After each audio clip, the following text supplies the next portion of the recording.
नमस्कार दोस्तों, आप देख रहे हैं हाल चाल भोजपुरी। दोस्तों, एक बात आपको बता दूं, खेसारी लाल यादव का आज एक जो गाना आया है उसके साथ आप लोग बहुत बड़ा गलती कर रहे हैं।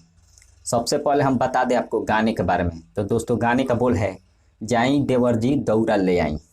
गाने का बोल है और इस गाने को लिखने वाले हैं मुकेश यादव और रोशन सिंह म्यूजिक दिए हैं और स्पीड रिकॉर्ड भोजपुरी से इसे रिलीज किया गया है। आपको बता दें इस गाने के साथ क्या हुआ है, अभी तक 1 घंटा में 43,000 व्यू गया है। इसलिए आप सभी खेसारी फैंस से मैं कहना चाहूँगा कि तुरंत जाइए स्पीड रिकॉर्ड भोजपुरी चैनल पर और गाने का व्यू बढ़ाइए। काफ़ी ज़बरदस्त गाना है, छठ का गाना है, खेसारी लाल जी का छठा गाना है और बहुत ज़बरदस्त तरीके से इसे खेसारी लाल यादव जी गाए हैं। लेकिन व्यू बहुत कम है क्योंकि गिनती का समय था, इलेक्शन का टाइम था, लोग उसी में लगे हुए थे। लेकिन अब इलेक्शन का टाइम बीत गया, गिनती भी हो गई, जो जीता है वही सिकंदर। और लेकिन आप लोग गाने पर ज़्यादा ध्यान दीजिए। आप सभी खेसारी फैंस से अनुरोध है, उस सब पर से ध्यान हटाइए और गाने को जाकर सुनिए, बहुत ज़बरदस्त गाना है। बस यही अपडेट था, सोचा कि आप लोगों को दे दूँ।